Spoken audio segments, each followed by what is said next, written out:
ಧರ್ಮ ಸಹಿತ ರಾಜಕೀಯ ಆಗ್ತಾ ಇಲ್ಲ, ಅಧರ್ಮ ರಾಜಕೀಯ ಆಗ್ತಾ ಇದೆ. ಬಿಜೆಪಿಯನ್ನ ತೋರಿಸಿ ಚುನಾವಣೆಗಳನ್ನ ಗೆಲ್ಕೊಂಡು ಬಂದಿರತಕ್ಕಂತ ಕಾಂಗ್ರೆಸ್ ಪಕ್ಷ,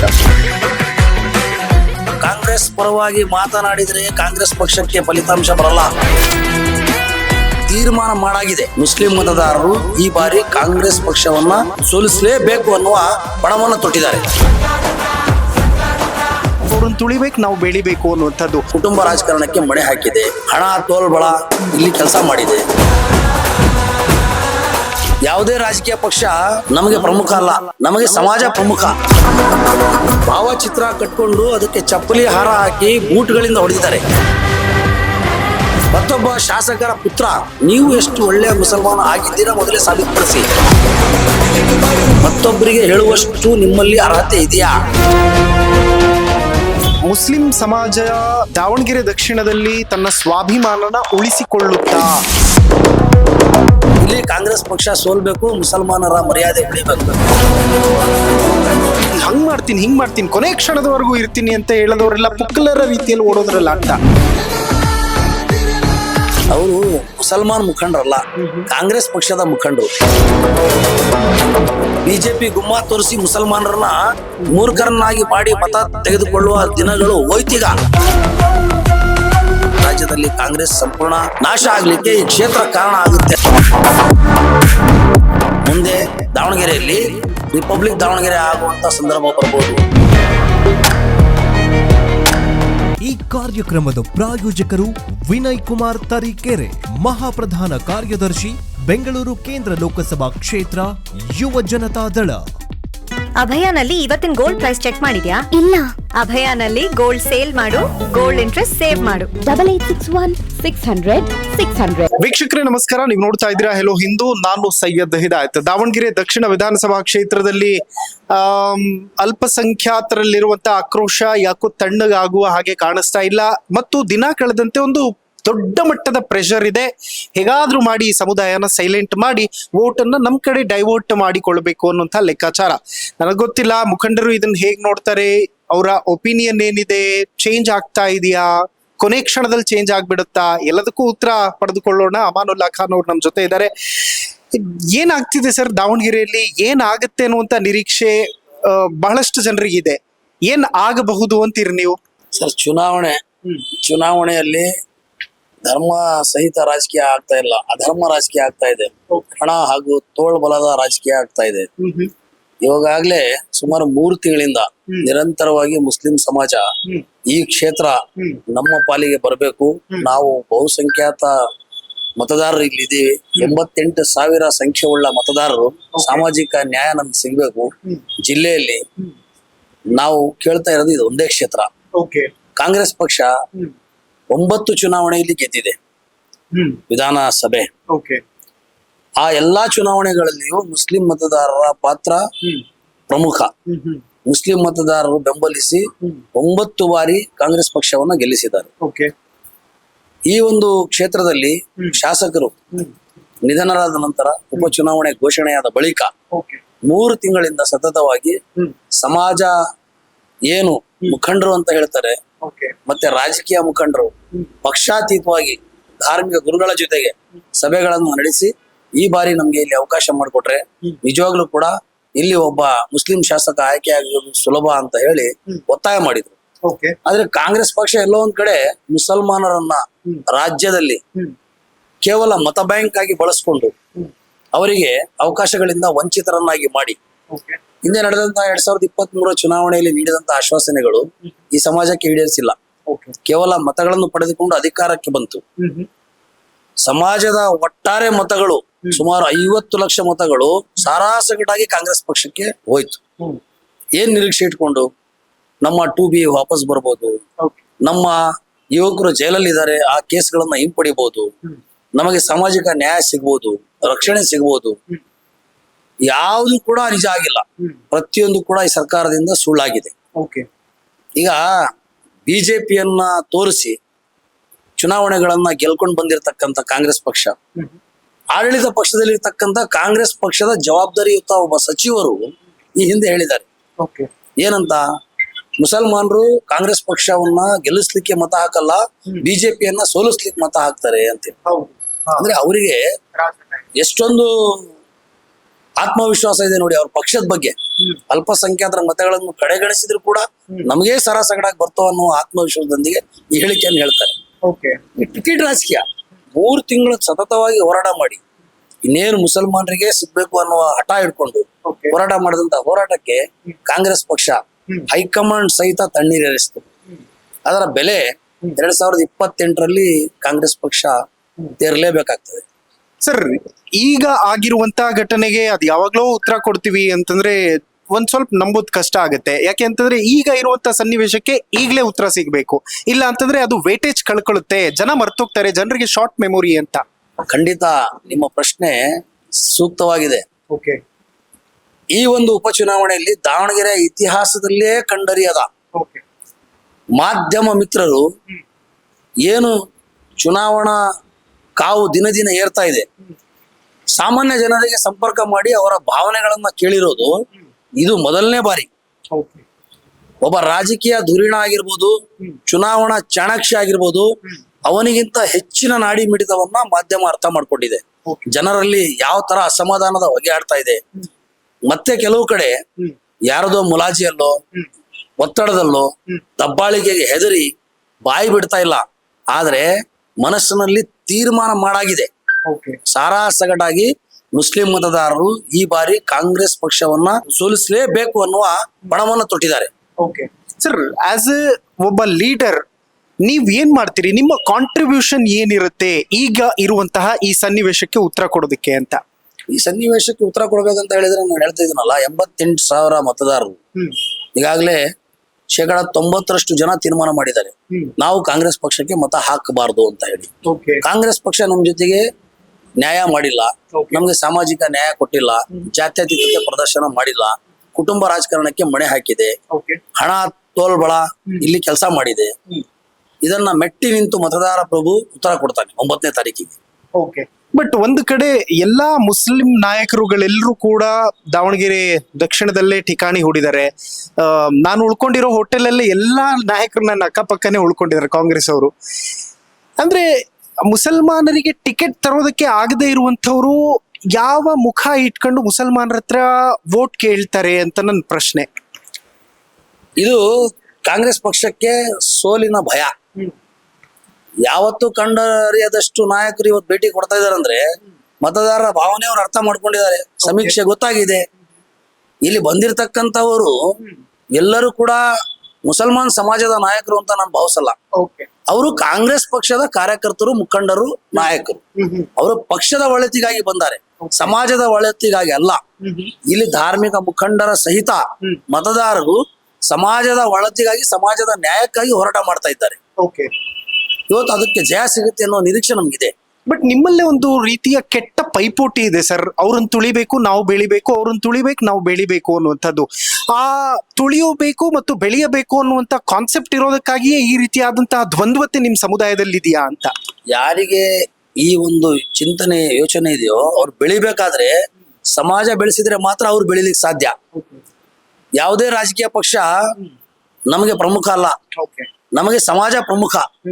ಯಾರೇ ಒಬ್ಬ ನಾಯಕ ಆ ಪಕ್ಷದಲ್ಲಿ ನಾಯಕ ಆಗಿದ್ದಾನೆ, ಅಧಿಕಾರ ತಗೊಂಡಿದ್ದಾನೆ ಅಂತ ಹೇಳಿದ್ರೆ ಅದೊಂದು ಸಾಮರ್ಥ್ಯದಿಂದಲ್ಲ. ಇವತ್ತು MLA, MP ಪ್ರಜಾಪ್ರಭುತ್ವದ ಅಡಿಯಲ್ಲಿ ಆಯ್ಕೆ ಆಗೋದು ಆ ಸಮಾಜದ ಪ್ರತಿನಿಧಿಯಾಗಿ. ಆತ ಎಕ್ಸಾಮ್ ಬರ್ದು ಪಾಸ್ ಆಗಲ್ಲ. MLA, MP ಆಗ್ಲಿಕ್ಕೆ ಅರ್ಹತೆ ಯಾರಿಗಾದ್ರೂ ಸರ್ಕಾರ ನೇಮಕ ಮಾಡ್ತದೆ ಅಂದ್ರೆ ಆ ಸಮಾಜದ ಕೋಟಾದ ಅಡಿಯಲ್ಲಿ ಮಾಡ್ತದೆ. ಇದು ಆ ನಾಯಕರು ಅರ್ಥ ಮಾಡ್ಕೊಳ್ಬೇಕು. ಇವತ್ತು ಕುಲಕ್ಕೆ ಕುಲ ಮೂಲ, ಕುಂಟೆತ್ತು ಹೊಲಕ್ಕೆ ಮೂಲ ಅನ್ನುವ ಹಾಗೆ ಈ ಕ್ಷೇತ್ರದಲ್ಲಿ ಒಟ್ಟಾರೆ ಸಮಾಜದ ನಾಯಕರು, ಮತದಾರರು ಅಸಮಾಧಾನ ಹೊರ ಹಾಕ್ತಿರುವ ಸಂದರ್ಭದಲ್ಲಿ ಸಮಜಾಯಿಷಿ ಕೊಡ್ಲಿಕ್ಕೆ ಏನ್ ಬರ್ತಿದಾರಲ್ಲ, ಇದು ಅವರಿಗೆ ಹಿನ್ನಡೆ ಆಗ್ತದೆ. ಉದಾಹರಣೆಗೆ ರಿಜ್ವಾನ್ ಅರ್ಷದ್ ಬಂದು ಬಹಳ ದೊಡ್ಡದಾಗಿ ಇಲ್ಲಿ ಭಾಷಣ ಬಿಗಿದ್ರು ಮುಖ್ಯಮಂತ್ರಿಯವರ ಉಪಸ್ಥಿತಿಯಲ್ಲಿ. ಅದಕ್ಕೆ ಉತ್ತರ ಇಲ್ಲಿ ಅಲ್ಲ, ಅವರ ಸ್ವಕ್ಷೇತ್ರದಲ್ಲಿ ಮಹಿಳೆಯರು ಕೊಟ್ಟಿದ್ದಾರೆ. ತಾವು ನೋಡಿರ್ಬೋದು, ಅವರ ಭಾವಚಿತ್ರ ಕಟ್ಕೊಂಡು ಅದಕ್ಕೆ ಚಪ್ಪಲಿ ಹಾರ ಹಾಕಿ ಬೂಟ್ಗಳಿಂದ ಹೊಡೆದಿದ್ದಾರೆ. ಸಮಾಜದ ಅಭಿವೃದ್ಧಿಯನ್ನ ಮಾಡಬೇಕಾಗಿದ್ದು ನೀವು ಸಮಾಜದ ಹಿನ್ನಡೆಗೆ ಕಾರಣ ಆದಂತಹ ಪಕ್ಷದ ಅಭ್ಯರ್ಥಿಯ ಪರವಾಗಿ ಮತಯಾಚನೆಗೆ ದಾವಣಗೆರೆಗೆ ಹೋಗಿದ್ದೀರಾ ಅಂತ ಮಂಗಳಾರತಿ ಮಾಡಿದ್ದಾರೆ. ಮತ್ತೊಬ್ಬ ಶಾಸಕರ ಪುತ್ರ ಮಹಮ್ಮದ್ ನಲಪಾಡ್, ಅವರಿಗೆ ನೋಡಿ ಗಂಭೀರತೆ ಅನ್ನೋದು ಇರಬೇಕು ಯಾವಾಗ್ಲೂ ರಾಜಕೀಯದಲ್ಲಿ. ನಾನು ಏನ್ ಮಾತನಾಡ್ತಿದ್ದೀನಿ ಅಂತ ಮೊದಲು ತಿಳ್ಕೋಬೇಕು. ಒಬ್ಬ ಮುಸ್ಲಿಂ ಸಮಾಜದ ಶಾಸಕನ ಪುತ್ರ ಈ ಕ್ಷೇತ್ರದಲ್ಲಿ ಅತ್ಯಂತ ಬೇಜವಾಬ್ದಾರಿಯಾಗಿ ದಾಡಿ ಟೋಪಿ ಇಟ್ರೆ ಮುಸಲ್ಮಾನ್ ಆಗ್ಬಿಡ್ತಾರ, ಒಳ್ಳೆಯ ಮುಸಲ್ಮಾನ ಆಗ್ಬಿಡ್ತಾರ? ನೀವು ಎಷ್ಟು ಒಳ್ಳೆಯ ಮುಸಲ್ಮಾನ ಆಗಿದ್ದೀರಾ ಮೊದಲೇ ಸಾಬೀತುಪಡಿಸಿ. ಮತ್ತೊಬ್ಬರಿಗೆ ಹೇಳುವಷ್ಟು ನಿಮ್ಮಲ್ಲಿ ಅರ್ಹತೆ ಇದೆಯಾ ಅದನ್ನ ತಿಳ್ಕೊಳ್ಳಿ. ಯಾವುದಾದ್ರೂ ಮಾತನ್ನ ಆಡುವಾಗ ಯೋಚನೆ ಮಾಡಿ ಅದರ ಮುಂದಿನ ಆಗುಹೋಗುಗಳನ್ನ ತಿಳ್ಕೊಂಡು ಮಾತಾಡ್ಬೇಕು. ಬಟ್ ಮುಸ್ಲಿಂ ಸಮಾಜ ದಾವಣಗೆರೆ ದಕ್ಷಿಣದಲ್ಲಿ ತನ್ನ ಸ್ವಾಭಿಮಾನನ ಉಳಿಸಿಕೊಳ್ಳುತ್ತಾ? ಯಾಕೆಂತಂದ್ರೆ ದಾವಣಗೆರೆ ದಕ್ಷಿಣದಲ್ಲಿರುವಂತ ಮುಸಲ್ಮಾನರಿಗೆ ಎಷ್ಟು ಕ್ಯೂರಿಯಾಸಿಟಿ ಈ ರಿಸಲ್ಟ್ ಬಗ್ಗೆ ಇದೆಯೋ ನನ್ಗಂತೂ ಗೊತ್ತಿಲ್ಲ. ಆದ್ರೆ ದಾವಣಗೆರೆ ದಕ್ಷಿಣದ ಹೊರತಾಗಿ ಬೇರೆ ಬೇರೆ ಜಿಲ್ಲೆಗಳಲ್ಲಿರುವಂತ ಮುಸಲ್ಮಾನರು ತುಂಬಾ ದೊಡ್ಡ ನಿರೀಕ್ಷೆ ಇಟ್ಕೊಂಡಿದ್ದಾರೆ. ಒಂದು ವೇಳೆ ದಾವಣಗೆರೆಯಲ್ಲಿ ಸಕ್ಸಸ್ ಆದರೆ ನಾವು ಕೂಡ ನಮ್ಮ ಕ್ಷೇತ್ರಗಳಲ್ಲೂ ರಾಜಕೀಯ ಪ್ರಾತಿನಿಧ್ಯದ ಕುರಿತಾಗಿ ಧ್ವನಿ ಎತ್ತಬಹುದು ಅಂತ. ಆ ಧ್ವನಿಗೆ ನೀವು ದಾವಣಗೆರೆ ಜನ ಶಕ್ತಿ ಕೊಡ್ತಿರೋ ಅಥವಾ ಆ ಶಕ್ತಿಯನ್ನ ಕುಂದು ಹೋಗುವಂತ ಮಾಡ್ತಿರೋ ಅನ್ನೋದು ನನ್ನ ಪ್ರಶ್ನೆ. ನೀವು ಕ್ಷೇತ್ರದಲ್ಲಿ ನೋಡ್ತಾ ಇದ್ದೀರಾ, ಎಲ್ಲಾ ಮಂತ್ರಿಗಳು, ಶಾಸಕರು, ಮುಖಂಡರು ಬೀಳ್ಬಿಟ್ಟಿದ್ದಾರೆ. ಒಬ್ಬೊಬ್ಬ ಮುಖಂಡನ ಹಿಂದೆ 20-30 ಜನ ಬರ್ತಿದ್ದಾರೆ. ನೀವು ಗೌಪ್ಯವಾಗಿ ಅವರ ಜೊತೆಗೆ ಬಂದಿರತಕ್ಕಂತ ಭಾವನೆ ನೀವು ಸಂದರ್ಶನದ ಮೂಲಕ ಅಲ್ಲ, ಕೇವಲ ವ್ಯಕ್ತಿಯಾಗಿ ತಿಳ್ಕೊಳಕ್ ಪ್ರಯತ್ನ ಮಾಡಿದ್ರೆ ನಾನು ಬಹಳ ಜನಕ್ಕೆ ಸಂಪರ್ಕ ಮಾಡಿದ್ದೀನಿ. ಅವರು ಕೇವಲ ಕಾಟಾಚಾರಕ್ಕೆ ಪಕ್ಷದ ಆದೇಶಕ್ಕೆ ಇಲ್ಲಿ ಬಂದಿದ್ದಾರೆ. ಅವರ ಭಾವನೆ ಕೂಡ ಇಲ್ಲಿ ಕಾಂಗ್ರೆಸ್ ಪಕ್ಷ ಸೋಲ್ಬೇಕು, ಮುಸಲ್ಮಾನರ ಮರ್ಯಾದೆ ಉಳಿಬೇಕು, ಇದೇ ಇರೋದು. ನಾನು ಬಹಳಷ್ಟು ಜನಕ್ಕೆ ಸಂಪರ್ಕ ಮಾಡಿದೆ. ಆ ಪಕ್ಷದ ಆದೇಶ ಬಂದಿದ್ದೇವೆ, ಜನರಿಗೆ ಕೇಳಿದ್ದೇವೆ, ಮಾತಾಡಿಸಿದ್ದೇವೆ, ಆದ್ರೆ ಬಹಳ ಅಸಮಾಧಾನ ಇದೆ. ಅವರಿಗೆ ನ್ಯಾಯ ಸಿಗ್ಬೇಕನ್ನೋದೇ ನಮ್ದು ಕೂಡ ನಿರೀಕ್ಷೆ ಇದೆ ಅಂತ ಹೇಳಿದ್ದಾರೆ. ಓಕೆ, ಬಟ್ ಈ ಹೋರಾಟದ ಲಾಭವನ್ನ ತನ್ನ ಸ್ವಾರ್ಥಕ್ಕಾಗಿ ಬಳಸಿಕೊಂಡಂಥವ್ರು ಬಹಳಷ್ಟು ಜನ ಮುಖಂಡರು ಮುಸಲ್ಮಾನರಲ್ಲೇ ಇದ್ದಾರೆ ಸರ್. ನೀವು ಒಪ್ಕೊಳ್ತಿರೋ ಬಿಡ್ತಿರೋ ಐ ಡೋಂಟ್ ನೋ. ಬಟ್ ಒಂದಂತೂ ಸತ್ಯ, ಮುಸಲ್ಮಾನರ ದಿಕ್ಕು ತಪ್ಪಿಸುವಂತ ಕೆಲಸವನ್ನ ಕೆಲವೊಂದು ಮುಖಂಡರುಗಳು ಸಾರಾಸಗಟಾಗಿ ಮಾಡ್ತಿದ್ದಾರೆ ಅಂತ. ನಿಮಗೆ ಈಗಾಗಲೇ ಹೇಳಿದೆ ನಾನು, ಅವರು ಮುಸಲ್ಮಾನ್ ಮುಖಂಡರಲ್ಲ, ಕಾಂಗ್ರೆಸ್ ಪಕ್ಷದ ಮುಖಂಡರು. ಪಕ್ಷದ ಹಿತಾಸಕ್ತಿ ಮುಖ್ಯ ಅವರಿಗೆ. ಬಟ್ ಅಲ್ಲಲ್ಲ, ಪಕ್ಷದ ವಿರುದ್ಧವಾಗಿ ಬಂದು ನಾ ಹಂಗ್ ಮಾಡ್ತೀನಿ ಹಿಂಗ್ ಮಾಡ್ತೀನಿ ಕೊನೆ ಕ್ಷಣದವರೆಗೂ ಇರ್ತೀನಿ ಅಂತ ಹೇಳದವರೆಲ್ಲ ಪುಕ್ಕಲರ ರೀತಿಯಲ್ಲಿ ಓಡೋದ್ರಲ್ಲ ಅಂತ. ಅದಕ್ಕೆ ಈಗಾಗಲೇ ಮಾಧ್ಯಮದವರೇ ಬಿರುದನ್ನ ಕೊಟ್ಟಿದ್ದಾರೆ, ಅವರ ಶಕ್ತಿ ಸಾಮರ್ಥ್ಯದ ಬಗ್ಗೆ ಮಾತನಾಡಿದ್ದಾರೆ. ಅದ್ರ ಬಗ್ಗೆ ನಾನು ಹೆಚ್ಚಿಗೆ ಮಾತಾಡಕ್ ಹೋಗಲ್ಲ. ಯಾಕಂತ ಹೇಳಿದ್ರೆ ಅವರ ಜೊತೆಗಿರ್ತಕ್ಕಂಥ ಮತದಾರರ ಭಾವನೆನೂ ಕೂಡ ಇವತ್ತು ಮುಸ್ಲಿಂರಿಗೆ ಅನ್ಯಾಯ ಆಗಿದೆ ಅನ್ನೋದು ಎದ್ದು ಕಾಣ್ತಾ ಇದೆ. ಎಷ್ಟು ಜನ ಅವರಿಗೆ ಬೆಂಬಲ ನೀಡಿ ಹೋರಾಟ ಮಾಡಿದ್ರು, ಅಷ್ಟೇ ಜನ ಇವತ್ತು ಅಸಮಾಧಾನ ವ್ಯಕ್ತಪಡಿಸಿ ಮತ್ತೆ ಮುಸ್ಲಿಂ ಹೋರಾಟಕ್ಕೆ ಧುಮುಕಿದ್ದಾರೆ. ಬಟ್ ಒಂದಂತೂ ಸತ್ಯ ಸರ್, ಈ ಬಾರಿ ಪಾಠ ಕಲಿಸದೆ ಇದ್ದರೆ ಮುಂದೆ 50 ವರ್ಷಗಳ ಕಾಲ ನೀವು ಅವ್ರ ಜೊತೆನೇ ಇರ್ಬೇಕು, ಮತ್ತ 50 ವರ್ಷ ಅವ್ರದ್ದು ಇನ್ನೊಂದು ಕುಡಿ ಬರುತ್ತೆ ಅದರ ಜೊತೆನೇ ಓಡಾಡ್ತಿರ್ಬೇಕು. ಈ ತರದ ಸನ್ನಿವೇಶನೇ ನೋಡ್ಕೊಂಡಿರುತ್ತ ನಿಮ್ಮ ಸಮಾಜ ಅಂತ. ಯಾಕೆಂತಂದ್ರೆ ವೈಯಕ್ತಿಕವಾಗಿ ಇನ್ ಪರ್ಸನ್ ರಾಜಕೀಯವಾಗಿ ಥಿಂಕ್ ಮಾಡುವಂತ ಕೆಪಬಿಲಿಟಿ ಬಹಳಷ್ಟು ಜನ ಯುವಕರಲ್ಲಿ ಇಲ್ಲ, ಬಿಕಾಸ್ ಎಜುಕೇಶನ್ ನ ಕೊರತೆ ಇದೆ ಅಂತ. ಕರ್ನಾಟಕ ರಾಜ್ಯದ ಮತದಾರ ಪ್ರಭುಗಳು ಬಹಳ ಬುದ್ಧಿವಂತರು. ರಾಜಕೀಯ ಕಾಲಚಕ್ರ, ರಾಜಕೀಯದಲ್ಲಿ ಏನಾದ್ರೂ ಆಗ್ಬೋದು. ಎಲ್ಲಾ ಪಕ್ಷಗಳಲ್ಲಿ ತಂತ್ರ, ಪ್ರತಿತಂತ್ರ, ಕುತಂತ್ರ ಇದ್ದೇ ಇರುತ್ತೆ. ಎಲ್ಲಾ ರಾಜಕೀಯ ಪಕ್ಷಗಳು ಮತದಾರರ ಲಾಭ ಪಡಿಲಿಕ್ಕೆ ಹವಣಿಸ್ತವೆ. ಮತದಾರರು ಜವಾಬ್ದಾರಿಯುತವಾಗಿ ನಡ್ಕೊಳ್ಳೋದು ಬಹಳ ಮುಖ್ಯ. ಈ ಇತಿಹಾಸ ತೆಗೆದು ನೋಡ್ಕೊಂಡಾಗ 1989ರಲ್ಲಿ ಕಾಂಗ್ರೆಸ್ ಪಕ್ಷ ಸಂಪೂರ್ಣ ಆಡಳಿತಕ್ಕೆ ಬಂದು ಅಧಿಕಾರ ಮಾಡಿ 3 ಮುಖ್ಯಮಂತ್ರಿಗಳನ್ನ ಕಂಡಾಗ ಮುಸಲ್ಮಾನರಿಗೆ ಅನ್ಯಾಯ ಆಗಿದ್ದನ್ನ ಬಹಿರಂಗವಾಗಿ ಅಸಮಾಧಾನ ವ್ಯಕ್ತಪಡಿಸಿ 94ರಲ್ಲಿ ನಡೆದಂತ ಚುನಾವಣೆಯಲ್ಲಿ ಕೇವಲ 24 ಸ್ಥಾನದಲ್ಲಿದ್ದಂತಹ ಜನತಾದಳ ಪಕ್ಷವನ್ನ 114 ಸ್ಥಾನಗಳಿಗೆ ತರಲಿಕ್ಕೆ ಮುಸಲ್ಮಾನರ ಪಾತ್ರ ಬಹಳ ಮುಖ್ಯ. ಕಾರಣ ಅವತ್ತು ಕಾಂಗ್ರೆಸ್ ಪಕ್ಷದ ಆಡಳಿತದಲ್ಲಿ ಕೇಂದ್ರ ಮತ್ತು ರಾಜ್ಯದಲ್ಲಿ ಮುಸಲ್ಮಾನರ ಭಾವನೆಗಳಿಗೆ ಧಕ್ಕೆ ಆಗಿತ್ತು. ಬಾಬ್ರಿ ಮಸೀದಿ ಕೆಡವಿದಂತ ಪ್ರಸಂಗ ಆಗಿರ್ಲಿ, ಈದ್ಗಾ ಮೈದಾನ ಗಲಾಟೆ ಆಗಿರ್ಲಿ, ಬೆಂಗಳೂರಿನ ಉರ್ದು ನ್ಯೂಸ್ ಗಲಾಟೆ ಆಗಿರ್ಲಿ, ಇವೆಲ್ಲವೂ ಕೂಡ ನಡೆದಿದ್ದು ಕಾಂಗ್ರೆಸ್ ಪಕ್ಷದ ಆಡಳಿತದಲ್ಲಿ. ಬಿಜೆಪಿ ಗುಮ್ಮ ತೋರಿಸಿ ಮುಸಲ್ಮಾನರನ್ನ ಮೂರ್ಖರನ್ನಾಗಿ ಮಾಡಿ ಮತ ತೆಗೆದುಕೊಳ್ಳುವ ದಿನಗಳು ಹೋಯ್ತೀಗ. ಬಿಜೆಪಿನೂ ಒಂದು ರಾಜಕೀಯ ಪಕ್ಷ, SDPIನೂ ಒಂದು ರಾಜಕೀಯ ಪಕ್ಷ, MIM ಒಂದು ರಾಜಕೀಯ ಪಕ್ಷ. ಎಲ್ಲರೂ ಮತ ರಾಜಕೀಯ ಮಾಡ್ತಾರೆ. ಮತ ರಾಜಕಾರಣ ಮಾಡ್ಲಿಕ್ಕೆ ಎಲ್ಲರಿಗೂ ಹಕ್ಕಿದೆ. ಬಟ್ ಒಂದಂತೂ ಡಿಸೈಡ್ ಮಾಡಿದ್ದಾರೆ ದಾವಣಗೆರೆ ದಕ್ಷಿಣ ಕ್ಷೇತ್ರದ ಜನ, ದಟ್ ಈಸ್ ನಾವು ಕಾಂಗ್ರೆಸ್ಗೆ ಪಾಠ ಕಲಿಸ್ತೀವಿ. ಈ ಪಾಠ ನಮಗೆ ಮುಂದಿನ ದಿನಗಳಲ್ಲಿ ನಮ್ಮ ರಾಜಕೀಯ ಪ್ರಾತಿನಿಧ್ಯವನ್ನ ಕೊಡಿಸುವಂತ ನಿಟ್ಟಿನಲ್ಲಿ ಒಂದು ರಿಸಲ್ಟ್ ಆಗುತ್ತೆ ಅನ್ನುವಂತ ನಿರೀಕ್ಷೆ ಇದೆಯಾ ಅಂತ. ಖಂಡಿತ ಇದು ಕೇವಲ ಮುಸಲ್ಮಾನರ ಪ್ರಶ್ನೆ ಅಲ್ಲ. ಈ ಒಂದು ಕ್ಷೇತ್ರದಲ್ಲಿ 2,31,000 ಮತಗಳಿದಾವೆ. ಇಲ್ಲಿ ರಾಜಕೀಯ ಲೆಕ್ಕಾಚಾರ ಹಾಕಿದ್ರೆ 7 ಕ್ಷೇತ್ರಗಳಲ್ಲಿ SC ST 2 ಕ್ಷೇತ್ರಗಳನ್ನು ಹೊರತುಪಡಿಸಿ ಬೇರೆ ಯಾವ ಸಮಾಜಕ್ಕೂ ಸಾಮಾಜಿಕ ನ್ಯಾಯ ಇಲ್ಲಿ ಸಿಕ್ಕಿಲ್ಲ 5 ಕ್ಷೇತ್ರಗಳಲ್ಲಿ. ಹಾಗಾಗಿ ಕೇವಲ ಮುಸಲ್ಮಾನರಲ್ಲಿ ಅಸಮಾಧಾನ ಇಲ್ಲ, ಮುಸಲ್ಮಾನರಲ್ಲಿ ಬಹಳ ಪ್ರದರ್ಶನ ಆಗ್ತಾ ಇದೆ, ವೈಭವೀಕರಿಸಲಾಗ್ತಿದೆ. ಬುದ್ಧಿವಂತ ಮತದಾರರು ಮುಂದುವರೆದ ಸಮಾಜದಲ್ಲಿಯೂ ಕೂಡ ಎಲ್ಲ ಇವ್ರ ಮನೆಗೆ ಬೇಕಾ, ಕುಟುಂಬ ರಾಜಕಾರಣಕ್ಕೆ ಇತಿಶ್ರೀ ಹಾಡದೇ ಇದ್ರೆ ಮುಂದೆ ನಮ್ಗೆ ರಾಜಕೀಯವಾಗಿ ಮುಂದೆ ಸಾಗ್ಲಿಕ್ಕೆ ಸಾಧ್ಯ ಇಲ್ಲ ಅಂತ ಎಲ್ಲ ಸಮಾಜದವರು ಅರ್ಥ ಮಾಡ್ಕೊಂಡಿದ್ದಾರೆ.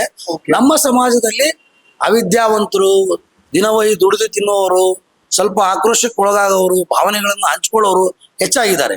ಹಾಗಾಗಿ ಇದು ಪ್ರದರ್ಶನ ಆಗ್ತಾ ಇದೆ. ಬೇರೆ ಸಮಾಜದವರು ಬಹಳ ಜವಾಬ್ದಾರಿಯುತವಾಗಿ ಈಗಾಗಲೇ ತೀರ್ಮಾನ ತೆಗೆದುಕೊಂಡಿದ್ದಾರೆ. ಇದಕ್ಕೆ ಇತಿಶ್ರೀ ಹಾಡದೇ ಇದ್ರೆ ಮುಂದೆ ದಾವಣಗೆರೆಯಲ್ಲಿ ರಿಪಬ್ಲಿಕ್ ದಾವಣಗೆರೆ ಆಗುವಂತ ಸಂದರ್ಭ ಬರ್ಬೋದು. ಹಾಗಾಗಿ ಇದಕ್ಕೆ ನಾವು ಇತಿಶ್ರೀ ಹಾಡ್ಲೇಬೇಕು ಅಂತ ಹೇಳಿ ಮುಂದುವರೆದ ಸಮಾಜದ ಮತದಾರರು ಕೂಡ ಜಾಗೃತರಾಗಿದ್ದಾರೆ. ಅವರಿಗೂ ಕೂಡ 2 ವರ್ಷದ ಚುನಾವಣೆ ಏನಿದೆಲ್ಲ ಇದರ ಫಲಿತಾಂಶ 2028ರಲ್ಲಿ ಬಂದೇ ಬರುತ್ತೆ. ರಾಜ್ಯದಲ್ಲಿ ಕಾಂಗ್ರೆಸ್ ಸಂಪೂರ್ಣ ನಾಶ ಆಗ್ಲಿಕ್ಕೆ ಈ ಕ್ಷೇತ್ರ ಕಾರಣ ಆಗುತ್ತೆ ಅನ್ನೋದನ್ನ ಅರ್ಥ ಮಾಡ್ಕೊಂಡಿದ್ದಾರೆ. ಒಂದು ವೇಳೆ ಈ ಹೋರಾಟದಲ್ಲಿ ಅಪೋಸಿಟ್ ಇರುವಂತಹ ಟೀಮ್ ಗೆದ್ದರೆ ದಾವಣಗೆರೆ ದಕ್ಷಿಣದಲ್ಲಿರುವಂತಹ ಮುಸಲ್ಮಾನರಿಗೆ ಸ್ವಾಭಿಮಾನದ ಕೊರತೆ ಇದೆ ಅಂತ ಕನ್ಸಿಡರ್ ಮಾಡ್ಬೇಕಾಗುತ್ತಾ ರಾಜ್ಯದ ಬೇರೆ ಬೇರೆ ಜಿಲ್ಲೆಗಳಲ್ಲಿರುವಂತಹ ಮುಸಲ್ಮಾನರು? ಆ ಪ್ರಶ್ನೆ ಏನು ಇಲ್ಲ. ಯಾಕಂತ ಹೇಳಿದ್ರೆ ರಾಜಕೀಯದಲ್ಲಿ ಏನಾದ್ರೂ ಆಗ್ಬೋದು. ನಾನು ಹೇಳಿದೆ ನಿಮ್ಗೆ, ಹಣಬಲ ತೋಲ್ಬಳ ಬಳಸಿ ಚುನಾವಣೆ ನಡೆಸುವಂತ ಈ ದಿನಮಾನಗಳಲ್ಲಿ ತಂತ್ರ, ಪ್ರತಿತಂತ್ರ, ಕುತಂತ್ರ ಎಲ್ಲದೂ ನಡೆಯುತ್ತೆ. ಇದು ದಾವಣಗೆರೆ ದಕ್ಷಿಣ ಯಾವುದಕ್ಕೂ ಬಲಿ ಆಗದೆ ಇದ್ದಾಗ ಮಾತ್ರ ಆ ಹೋರಾಟಕ್ಕೆ ಒಂದು ಸಾರ್ಥಕತೆ ಇರುತ್ತೆ ಅಂತ ಸಂಪೂರ್ಣ ನಂಬಿಕೆ ಇದೆ. ಕೇವಲ ಪೇಡ್ ನ್ಯೂಸ್ಗಳು ಕಾಂಗ್ರೆಸ್ ಪರವಾಗಿ ಮಾತನಾಡಿದ್ರೆ ಕಾಂಗ್ರೆಸ್ ಪಕ್ಷಕ್ಕೆ ಫಲಿತಾಂಶ ಬರಲ್ಲ.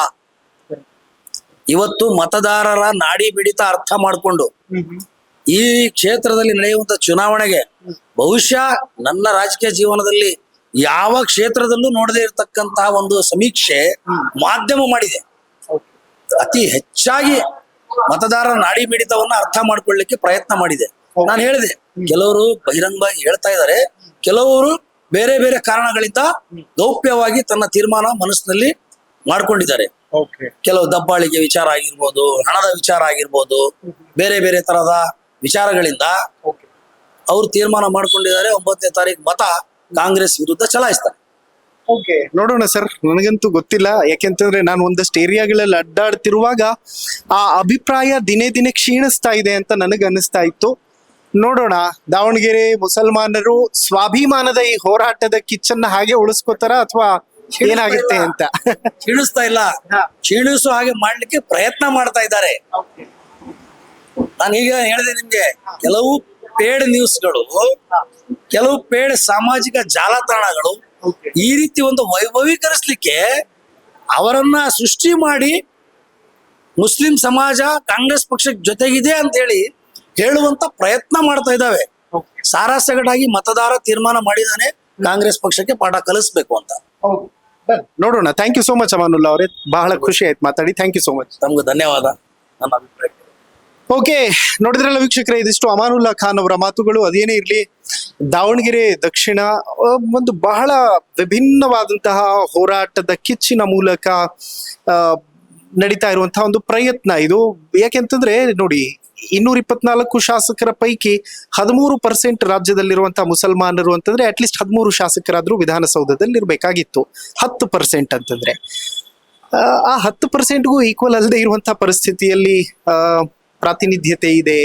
ಮತ್ತು ಅವ್ರಿಗೆ ಕೇಳಿದ್ರೆ ಅವ್ರು ಹೇಳ್ತಾರೆ, ನಾವಿಬ್ಬರಿಗೆ ಮಿನಿಸ್ಟರ್ ಮಾಡಿದೀವಿ, ಒಬ್ರಿಗೆ ಸ್ಪೀಕರ್ ಮಾಡಿದೀವಿ ಅಂತ. ಸ್ಪೀಕರ್ ವಿಧಾನಸೌಧದ ಆ ಕುರ್ಚಿಯಿಂದ ಹೊರಗಡೆ ಇಳಿದು ಬಂದ ತಕ್ಷಣ ಅದರ ಪವರ್ ಏನು ಅನ್ನುವಂಥದ್ದು ಜನರಿಗೆ ಗೊತ್ತಿದೆ. ಎನಿವೇಸ್, ನೋಡೋಣ, ದಾವಣಗೆರೆ ಮುಸಲ್ಮಾನರು ಸ್ವಾಭಿಮಾನಿಗಳ ಇಲ್ಲವಾ 4ನೇ ತಾರೀಕು ರಿಸಲ್ಟ್ ಅಲ್ಲಿ ಗೊತ್ತಾಗುತ್ತೆ. ನೋಡ್ತಾ ಇರಿ ಹೆಲೋ ಹಿಂದೂ. ನಾನು ಸೈಯದ್ ಹಿದಾಯತ್, ಸೈನಿಂಗ್ ಆಫ್ ದಾವಣಗೆರೆ ದಕ್ಷಿಣದಿಂದ.